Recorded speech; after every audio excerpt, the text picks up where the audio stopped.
and gentlemen, thank you for standing by. The call will begin shortly.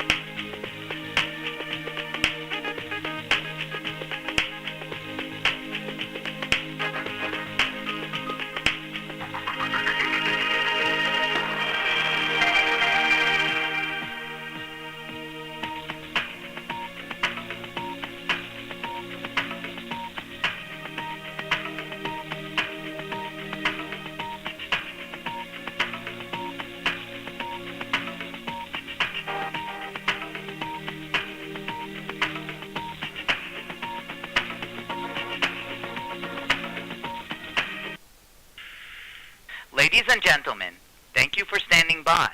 Welcome to Gilat's fourth quarter 2024 results conference call. All participants are present in listen-only mode. Following management's formal presentation, instructions will be given for the question and answer session. For operator assistance during the conference, please press star 0. As a reminder, this conference is being recorded February 12th, 2025. By now, you should have all received the company's press release. If you have not received it, please view it in the news section of the company's website, www.gilat.com. I would now like to hand over the call to Ms. Meirav Sher, Head of Finance and IR. Ms. Sher, please go ahead. Yes, thank you, Operator. Good morning and good afternoon, everyone. Thank you for joining us today for Gilat's fourth quarter 2024 results conference call and webcast. I am Meirav Sher, Gilat's Head of Finance and Investor Relations. The earnings press release that was issued can be found in the Investor Relations section of our website at www.gilat.com. Also, a recording of this call will be available beginning at approximately noon Eastern Time today, February 12th, and a webcast on Gilat's website for a period of 30 days. Also, please note that statements made on this earnings call that are not historical facts may be deemed forward-looking statements within the meaning of the Private Securities Litigation Reform Act of 1995. All such forward-looking statements, including statements regarding future financial operating results, involve risks, uncertainties, and contingencies, many of which are beyond the control of Gilat, and which may cause actual results to differ materially from anticipated results. Gilat is under no obligation to update or alter these forward-looking statements, whether as a result of new information, future events, or otherwise, and the company explicitly disclaims any obligation to do so. More detailed information about risk factors can be found in Gilat's report filed with the Securities and Exchange Commission. Also, on today's call, management will refer to non-GAAP measures. The company believes these non-GAAP measures assist management and investors in comparing the company's performance across reporting periods on a consistent basis by excluding these non-cash, non-recurring, or other charges that it does not believe are indicative of its core operating performance. The reconciliation of GAAP results to non-GAAP measures can be found in the fourth quarter of fiscal year 2024 earnings press release that the company issued and furnished to the SEC earlier today on Form 6K. With that, let me turn to introduction. On the call today are Mr. Adi Sfadia, Gilat CEO, and Mr. Gil Benyamini, Gilat CFO. I would now like to turn the call over to Adi Sfadia. Adi, go ahead, please. Thank you, Meirav, and good day to everyone. Thank you for joining us today to discuss our fourth quarter and full year 2024 earnings results. On the call, we will highlight key achievements for the quarter and talk about our opportunities and plans to accelerate revenues in 2025 as we capitalize on the acquisition of Stellar Blu and DataPath and continue to drive innovation. We finished 2024 with a strong fourth quarter, achieving a strong adjusted EBITDA and accelerating our revenue growth. Q4 revenue reached $78.1 million, driving full-year revenues to $305.4 million, a 15% increase year-over-year. Adjusted EBITDA also saw significant growth, with Q4 reaching $12.1 million and the full year hitting $42.2 million, 16% growth year-over-year. This performance highlights Gilat's strong execution, strategic growth, and dedication to delivering value. Overall, 2024 has been a profitable and successful year for the company. Before we proceed to the business review, I would like to share some information about the organizational change we are undergoing.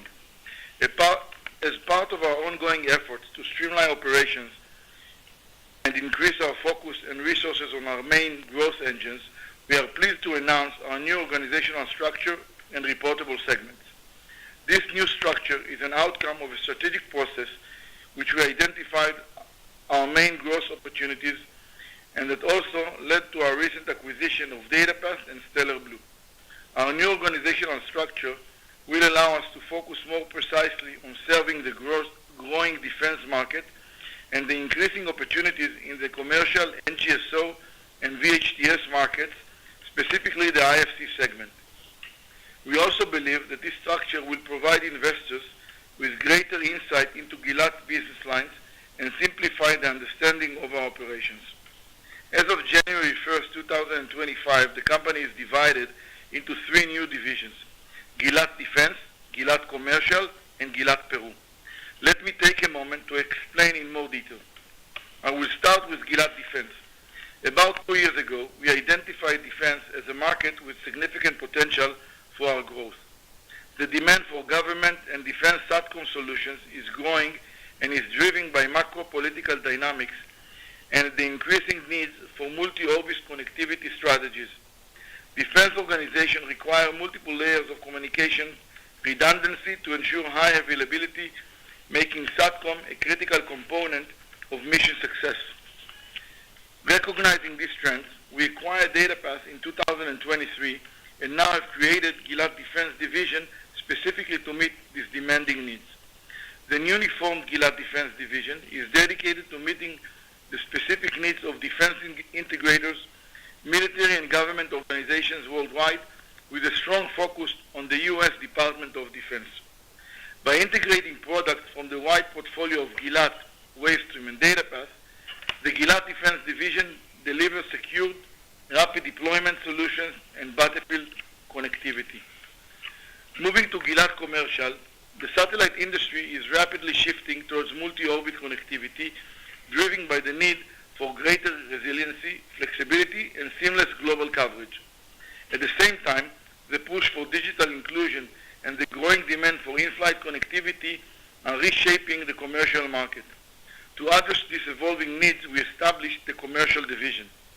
Our acquisition of Stellar Blu serves as one of the cornerstones of this division, strengthening our position in the high-growth IFC market and enabling us to provide cutting-edge connectivity solutions that meet the demands of passengers, airlines, and service providers worldwide.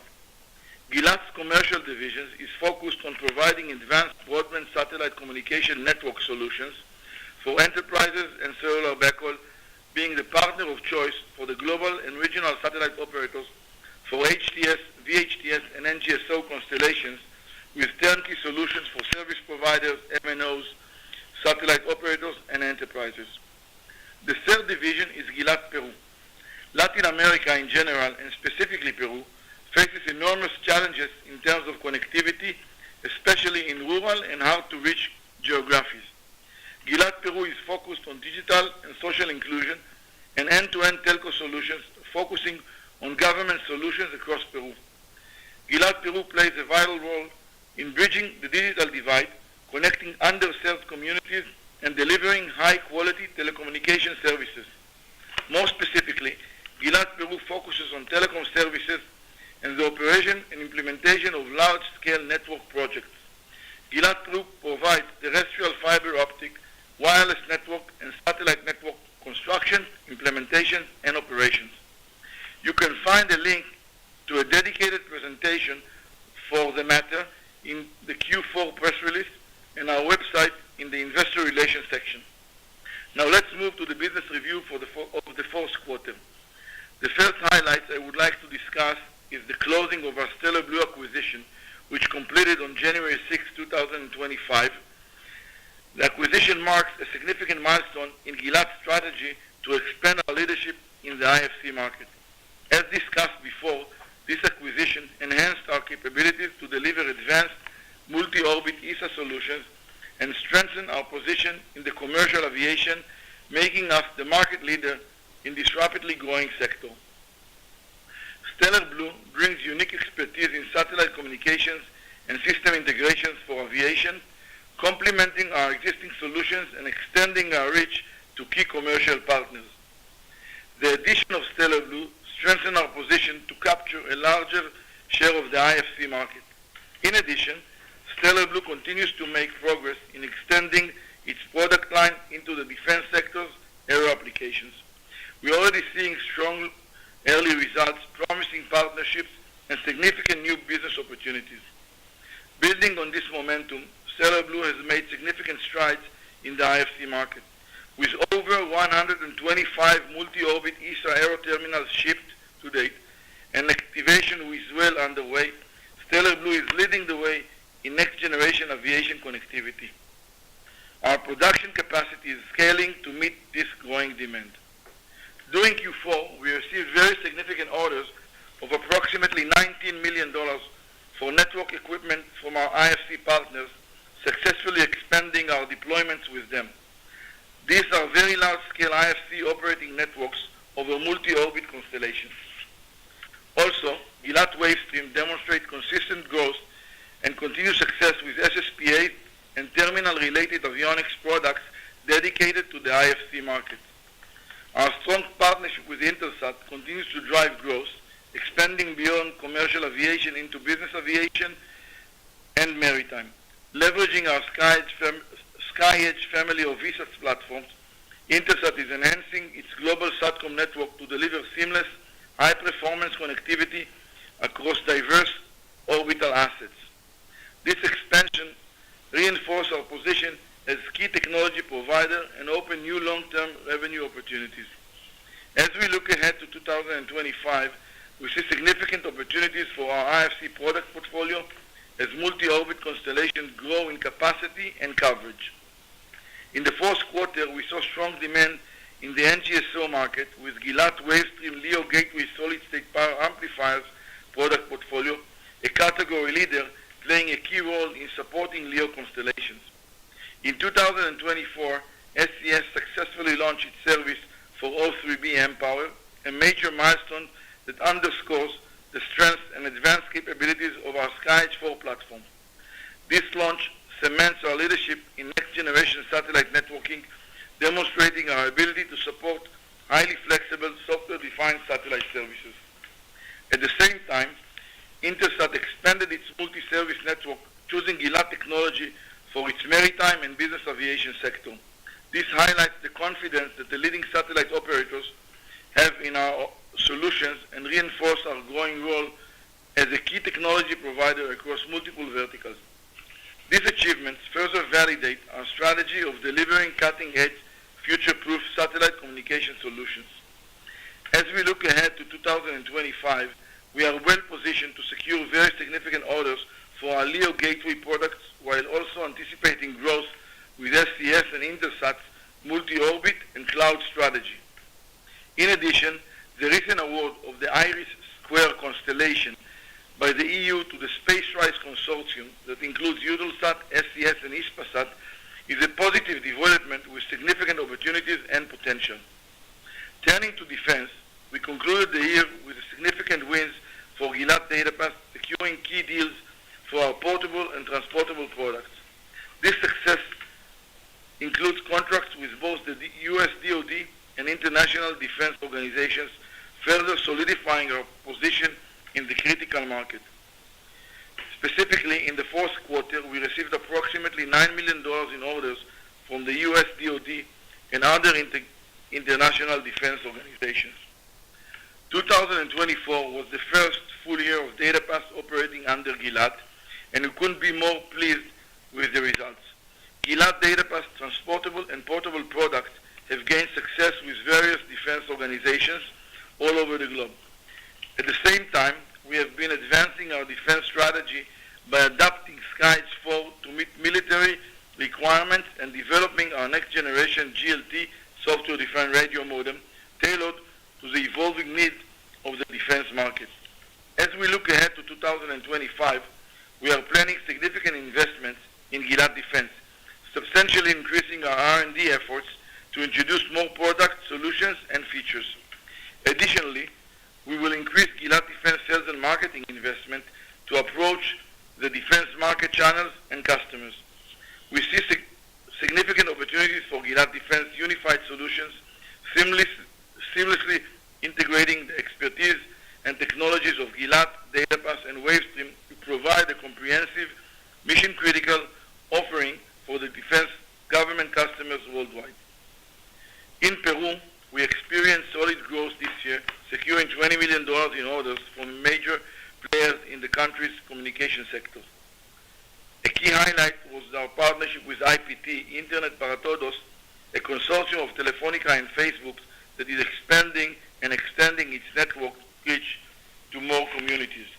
Our efforts remain focused on bridging the digital divide, enabling underserved communities to gain access to high-quality internet connectivity. Looking forward, we have a robust pipeline for 2025 with large opportunities emerging, such as the progression of significant RFPs with Pronatel and the Peruvian government, along with several upcoming project expansions and extensions. Given our expanding opportunity set in 2025, we expect another year of top-line and profit growth. We expect 2025 revenues of between $415 and $455 million. We expect an adjusted EBITDA of between $47 and $53 million. Looking ahead, Gilat is well positioned for continued growth, driven by strong market tailwinds, including increasing satellite size, declining launch costs, and growing data transfer demand.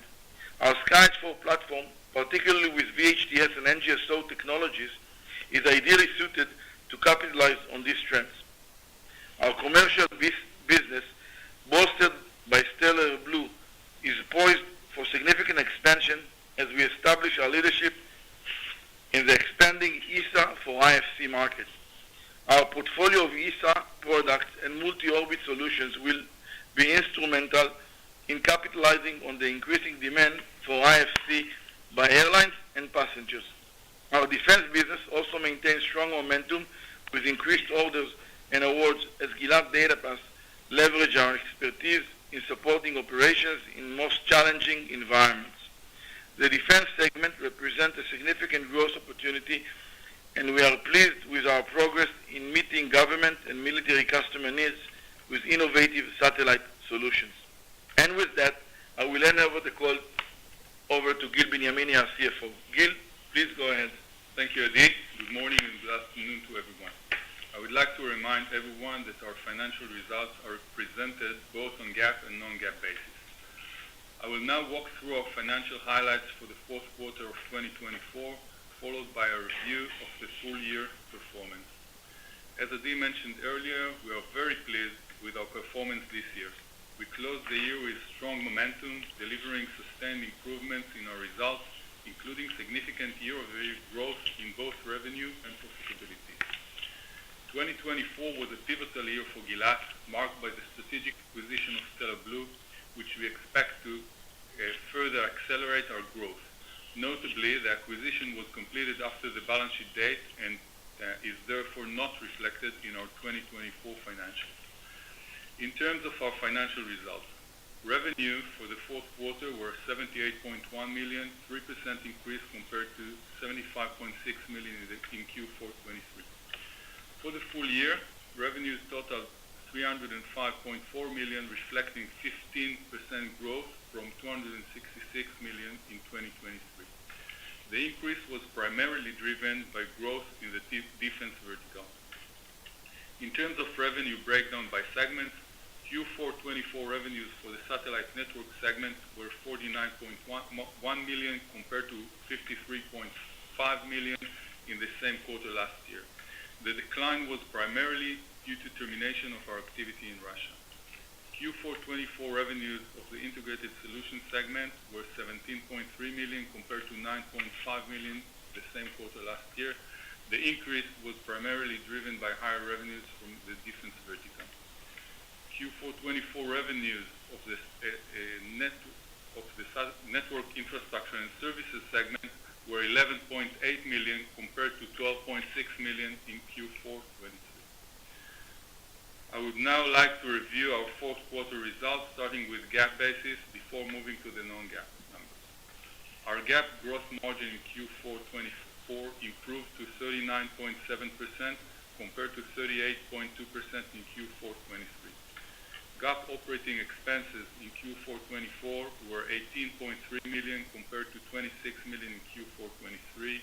The decrease is primarily due to proceeds from arbitration in Peru, which were recorded as other operating income in Q4 of 23. GAAP operating income in Q4 24 was $12.8 million compared to $2.9 million in Q4 23. The increase was driven by proceeds from the arbitration in Peru, as previously mentioned.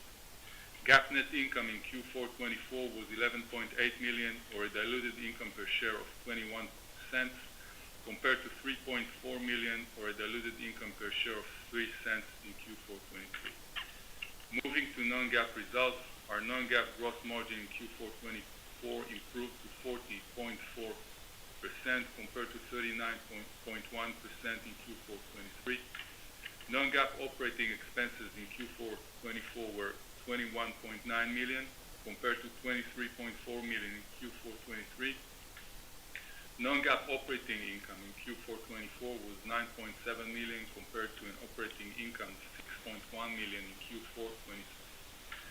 Non-GAAP net income in Q4 24 was $8.5 million, or a diluted income per share of 15 cents, compared to a net income of $6.5 million, or income per share of 11 cents in Q4 23. Adjusted EBITDA in Q4 24 was $12.1 million, compared to an adjusted EBITDA of $9.4 million in Q4 23. For the full year, adjusted EBITDA was $42.2 million, compared with an adjusted EBITDA of $36.4 million in 2023. Moving to our balance sheet. As of December 31st, 24, total cash equivalents, and restricted cash, net of loans, were $118 million, compared to $106 million on September 30, 24, and compared to $95 million in December 31st, 23. The increase was mainly driven by our ongoing operations as well as from the arbitration proceeds in Peru. In terms of cash flow, we generated $16.3 million from operating activities in Q4 24. DSOs, which exclude receivables and revenues of our terrestrial network construction projects in Peru, were 71 days, down from 83 days in previous quarter due to both increased revenues and higher collection. Our shareholders' equity as of December 31st, 24 totaled $304 million compared with $275 million at the end of 23. Looking ahead, as Adi mentioned, we expect a strong 2025 with projected revenues between $415 million and $455 million. In addition, we expect adjusted EBITDA to range between $47 and $53 million. We do not provide forward-looking guidance on GAAP basis because we are unable to reasonably provide forward-looking guidance for certain financial data, such as amortization of purchased intangibles and earn-out-based expenses related to recent acquisitions. As a result, we are not able to provide a reconciliation of GAAP to non-GAAP financial measures for forward-looking data without unreasonable effort. That concludes my financial review. I would now like to open the call for questions. Operator, please. Thank you. Ladies and gentlemen, at this time, we will begin the question and answer session. If you have a question, please press star 1. If you wish to cancel your request, please press star 2. If you're using speaker equipment, kindly lift the handset before pressing the numbers. Your questions will be polled in the order they are received. Please stand by while we poll for your questions. The first question is from Sergey Glimyamov of Freedom Brokers. Please go ahead. Yeah, hello everyone, and I would like to start from my congratulations with another successful year with Gilat. And my first question is related to Stellar Blue, and previous guidance was roughly 120 to 150 millions per 2025.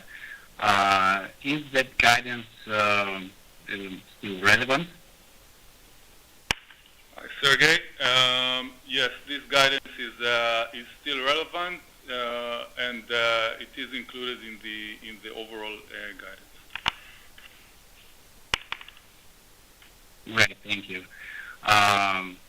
Will be this segment be divided regarding the new organizational structure? Stellar Blue is not a reportable segment. It's a managed part of the commercial division with a lot of synergies between Gilat old IFC sub-segment and Stellar Blue. So the overall results will be consolidated under the Gilat commercial division. Okay, got it. Would you provide with any details about any costs related to new organizational structure that will be incurred? In our website, we added a short presentation about the segment change that we made, and we also provided unaudited high-level financial results for 2023 and 2024, which I believe can help analysts and investors to rework their model.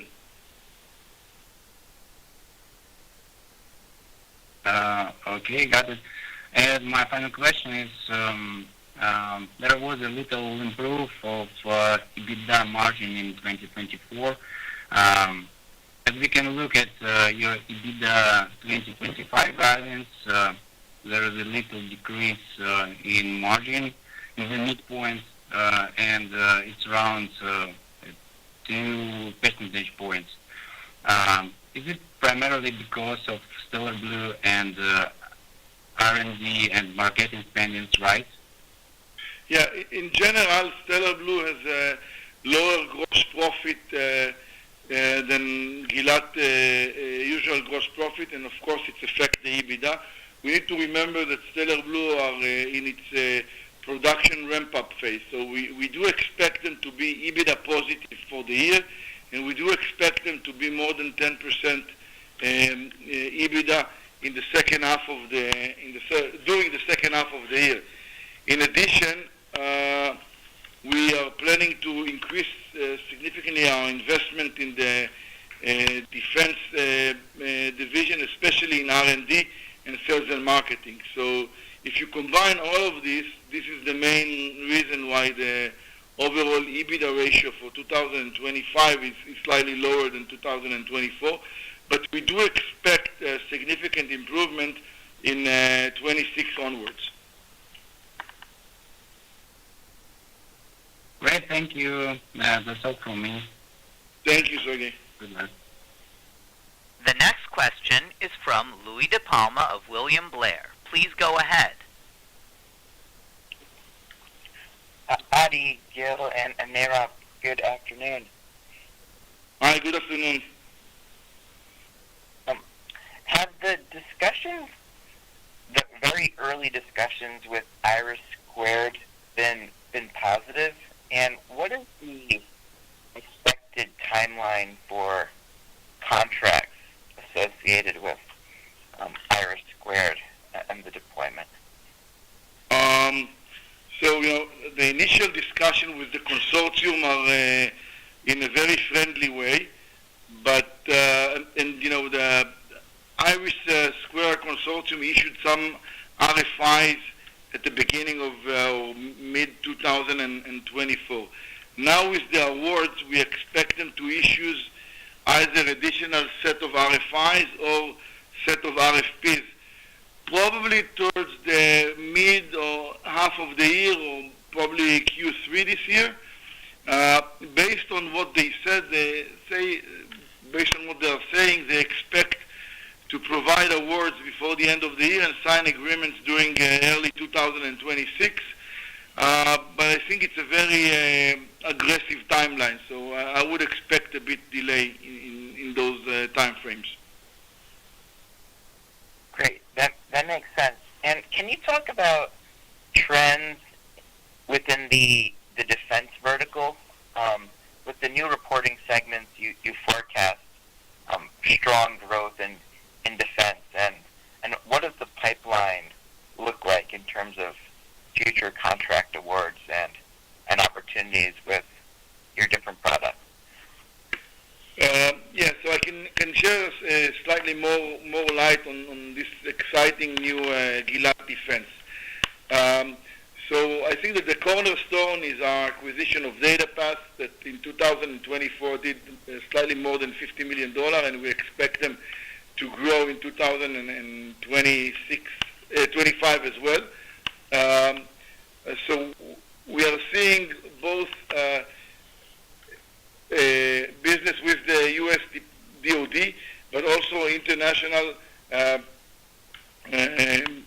We are seeing a lot of synergies with Gilat Salesforce worldwide, trying to sell DataPath solutions, and the pipeline is increasing for both portable and transportable solutions.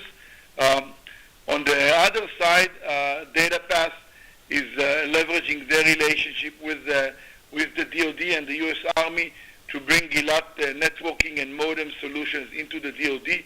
We are seeing a lot of excitement there. We starting to engage with meetings that we haven't been able to engage for years. In parallel, we are trying to leverage our relationship with the global satellite operators like SES and Intelsat, and that they already have a huge network of Gilat, to leverage this network and to penetrate with Gilat modems into the DoD, again leveraging the networks that they already bought. We recently announced that we are FAR and DFAR compliant with our product, so they are eligible to be sold to the U.S. DoD. And in addition, we are able to manufacture them locally in the U.S. So we are slightly but promising jumping on every barrier that we had in the past.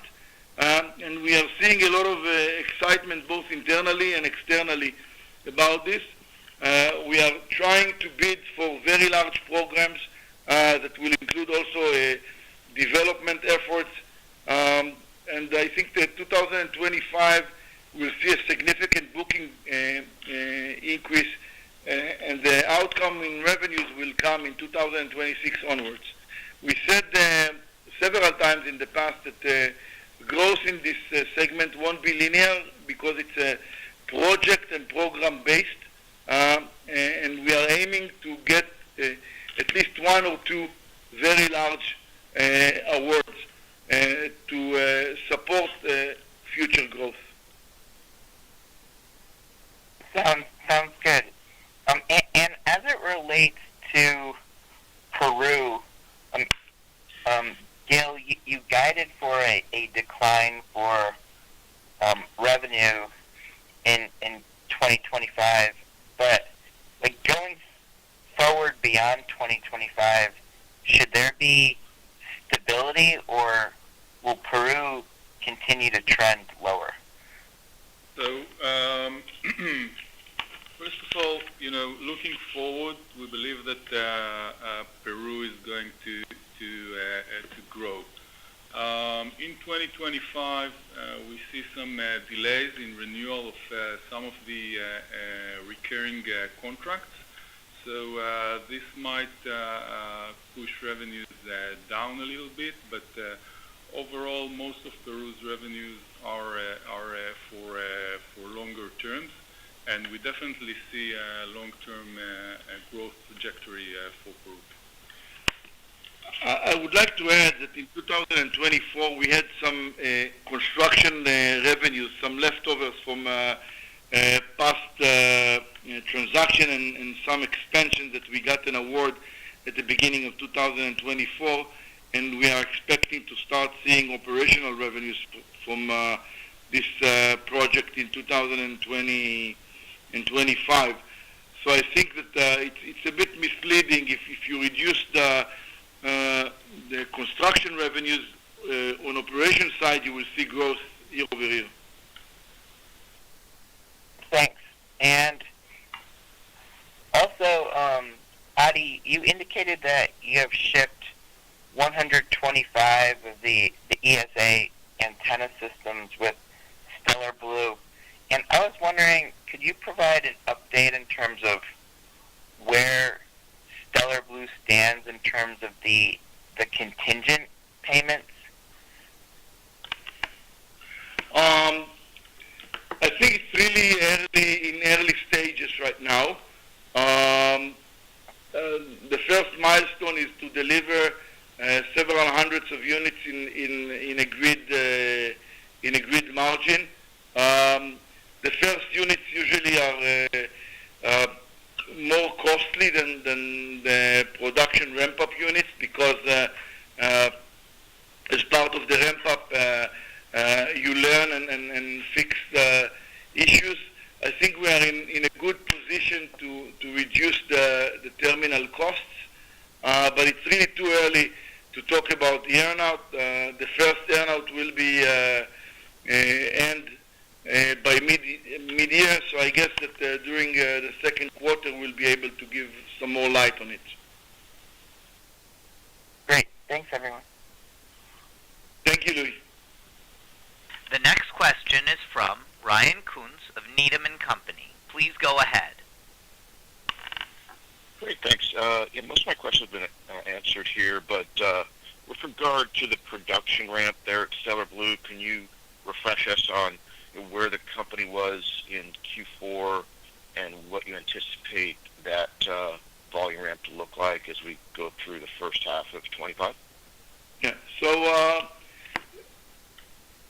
Q4 was the initial production ramp-up of production. They delivered around 75 units in Q4. They have several tens of active systems that already been installed and activated on aircraft. And until now, I think the customers are very happy. The systems perform very well. So I think we are on the right direction. That's great. Great to hear those are installed and performing well. And on the commercial side, relevant to your historical numbers there, the decline you saw in 24, can you remind us? I think there was some Russia impact there, exiting Russia. Can you remind us of that impact in 24 versus 23? Russia used to be around 20 million, give or take, per year. In 2024, I guess we had slightly, around 50% out of it. And in 2023, we've been, I don't remember the exact number. Gil, maybe you remember? The decline was about $10 million year over year. This is more or less the number. Got it. All right, great. And just in terms of the competitive environment, maybe going back to IFC here, what's that competitive environment like for you now? Post Stellar Blu deal closing, and how do you see this market developing versus the opportunities and competitors out there? Thanks. So, there is a direct and indirect effect. On the direct effect, I think that today with Stellar Blu, we have the leading multi-orbit ESA terminal that has the best swap and cost. swap is size, weight, and power, and cost that is available today in the market. We have a lot of opportunities with several service providers and aircraft manufacturers. I think that being a line fit in one of the large aircraft manufacturers is one of our top objectives for 2025 and 2026. About the indirect competition, it's always there. Our customers compete against each other and against Starlink, but overall, the fact that the industry is shifting to free Wi-Fi significantly increased the potential growth in this market in general and for Gilat. That's great. Thanks for those comments, and look forward to seeing that 25 unfold. So, thanks. Thank you, Ryan. Thank you. The next question is from Chris Quilty from Quilty Analytics. Please go ahead. Oh, it's Quilty Space. I got it wrong. Apologies for the background noise. I'm driving. Gil, quick question or follow-up on the top-line guidance, just to make sure I have the pieces. You're still looking for order of 120 to 150 in the Stellar Blu. I think we're talking about a $10 million headwind from Russia, and I missed the sort of order of magnitude on the Peru business in terms of a headwind. Once we back that out, what are we looking at for, and again, I don't want to look necessarily on the traditional businesses the way you had it organized by segment, but if I did and looked at sort of amplifiers versus modems, those buckets, where are you seeing growth and or the faster growth in the business lines? Yeah, so obviously in the IFC with the acquisition we see the highest growth. We also see a growth in our defense vertical now becoming a segment, and we provided some guidance under this segment to grow from 98 in 2024 to 100 to 110 in 2025.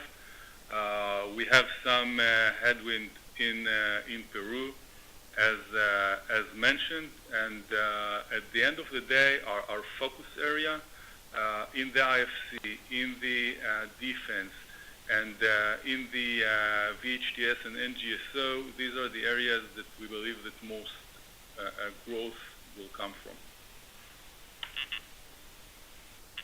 Understand, and maybe just specifically on the power amplifier side of the business, are you still chasing large opportunities there on the NGSO side? Yeah, definitely we do, and we also, on the overall SSPA business, we also project growth next year. Great. Back to Stellar Blu, I think you've got two sizable customers there, and I think some of the earn-out is related to bringing on other large customers. Where do you sit in that process in terms of negotiations? Is it still looking like that's a 2025 event, or does it get pushed further out? I think we are pursuing it in 2025. Right now, we believe it will be closed before year-end, but of course it can slip later on. But we have a very large backlog and a lot of opportunities, and when Intelsat and Panasonic gets more and more awards, we expect them to place additional orders. And with the large aircraft manufacturers, we are aiming to close as soon as possible in 2025. Gotcha. Follow up on Peru, even with the lower revenues, is it fair to assume profitability is even or up as you shift down to the hardware business and into service? So the service revenues are associated with higher profitability. So it compensates the decrease in revenues. Gotcha. And Gil, you mentioned higher R&D spending in the defense area. You know, what sort of order of magnitude and of spending, and are there specific areas where you see more opportunity? So most of the investments is aimed towards new modems and family of terminals and other large projects that we aim to participate in.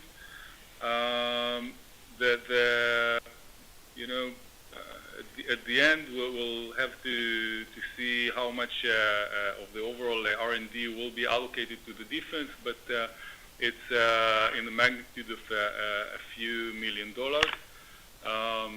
And in the overall, we expect R&D to be more or less at the same level that it is this year. So it's mainly internal allocation.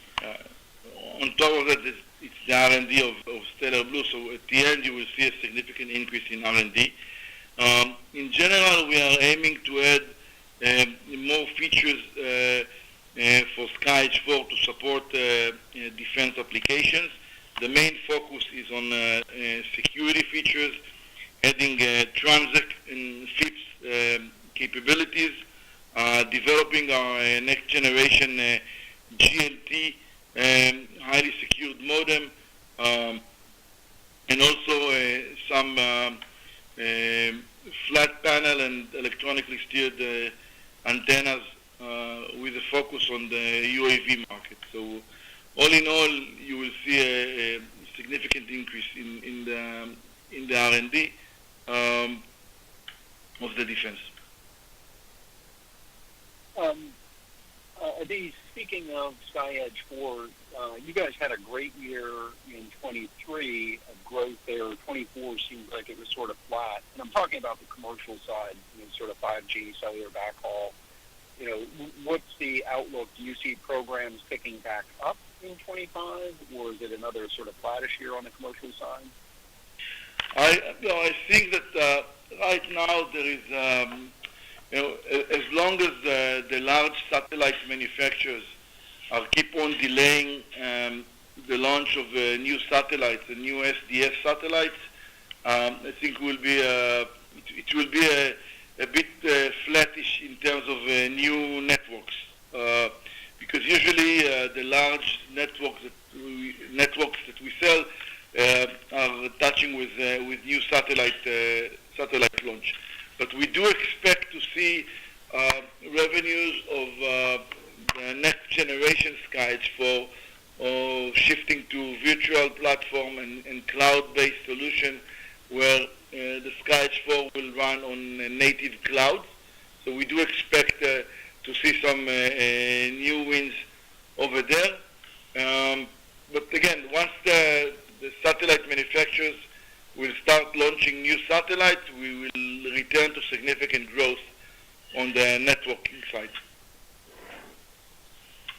Great, thank you. Last question, and sorry, I'm all over the map here, but back to Stellar Blu. And this is kind of a high-level thought in the market. Obviously, SpaceX is made a mark in IFC. Hughes, I think, is shipping their single-beam antenna. But, flat panel antenna is still relatively new in the market. Where do you see the trends going in terms of single-beam, dual-beam, multi-beam, multi-orbit, Ka-band, Ku-band, multi-band, in terms of where the customers are asking for solutions? Yeah, so I think that right now Stellar Blu is the best technology available. But all the antennas today are supporting single beam. The next generation will support dual beam on the receive side.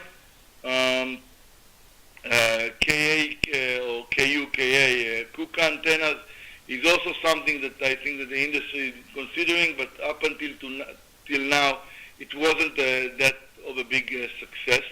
As for KA, I think that there is a lot of opportunities over there once we'll see Telesat constellation is ramping up. So I think we might see some new development over there. Very good. Thank you, and appreciate the details there, and good luck in the year ahead. Got a busy one to go. Thank you, Chris. Thank you. The next question is from Gunther Karger of Discovery Group. Please go ahead. Yes, thank you. Very, very good results. Congratulations. A technology question. Can you hear me all right? Yes, we can. Oh, great. It's a technology-oriented question. Regarding Stellar Blu, the IFC market traditionally is the passenger area.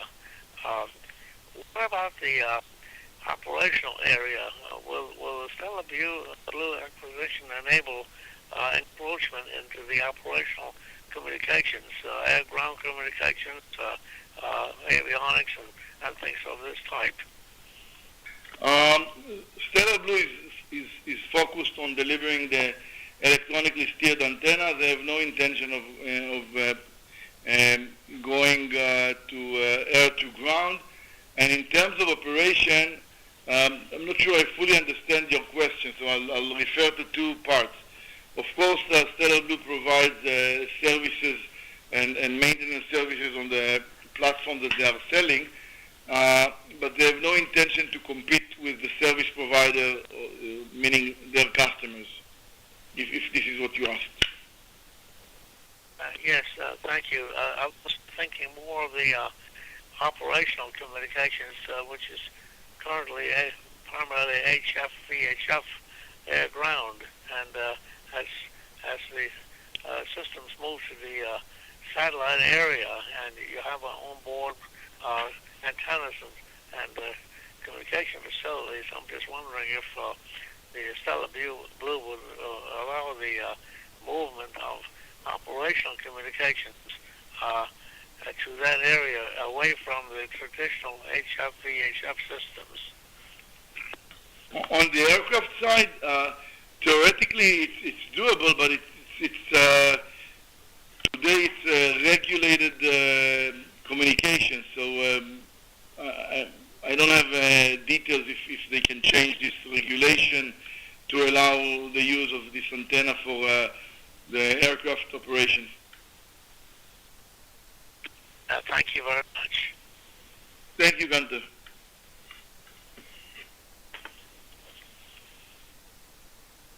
If there are any additional questions, please press star 1. If you wish to cancel your request, please press star 2. Please stand by while we poll for more questions.